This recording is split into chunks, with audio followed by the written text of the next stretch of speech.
Hello everyone, my name is Vivek Dixit and today is the day 10 of our data science series. In this series, we will discuss the dimension reduction, how the dimension reduction works and which processor will be included in the dimension reductions. So the first of all, we discuss dimension reductions, identify multi-collinearity. Multi-collinearity refers to the situation where two or more independent variables in a regression models are highly correlated. This can issues because it becomes difficult. So, to determine the individual effect of each predictor variables on the target variable, leading to instability in the estimated coefficient. To identify multicollinearity in Python, you can use the correlation matrix, variance inflation factor, which is called VIF, or eigenvalues. The most common approach is to compute the VIF, which quantity quantifies how much the variance of a regression coefficient is inflated due to multicollinearity.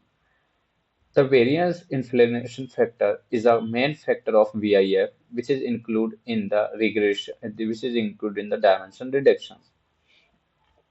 Step-by-step procedure demonstration to identify multicollinearity. First is checking correlation matrix. The correlation matrix help identify pairwise correlations between features. If the correlations between two features is very high, typically above zero point 0.8 or zero point 0.9, which is normal features is called less than zero point 0.8. Then multicollinearity might be present. Second is variance inflation factor. The VIF. The VIF quantifies how much a variable is inflating the variance of the estimated regression coefficient due to collinearity. A high VIF value greater than 10 and the lower than minus 10 indicate that a feature that has a high multicollinearity with other features. Step to calculate VIF.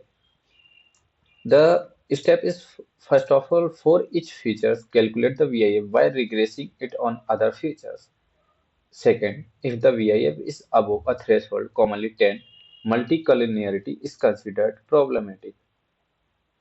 Apply principal component analysis. This is called PCA, the main dimensionality reduction functions to the technique and the reduce to complexity of high dimensional data while retaining as much information as possible.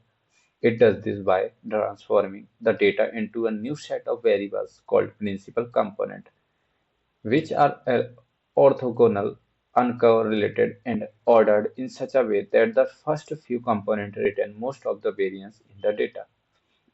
The principal component PCA is main important parts of the dimension relation.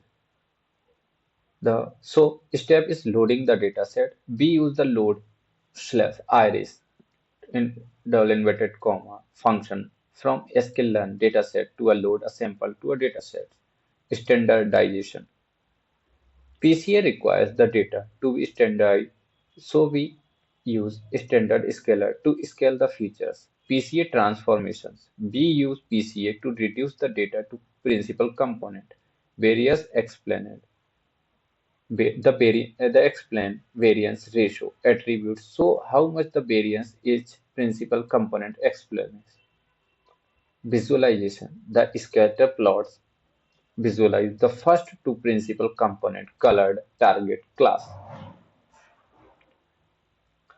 This is the program to standardize the program of the import libraries. Import num.spy. These all are the header files of the programs, which is step one load dataset data load iris x data features labels. We include all the data sets into the variables. Step 4 explain variance printf variance ratio PCA explain variance ratio total variance explained by two component. The main purpose of the main program of the PCA component.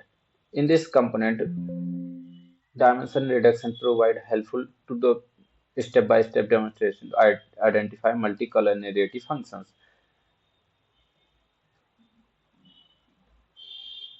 This program helped to show the dimension reduction formula plot. So, thank you everyone.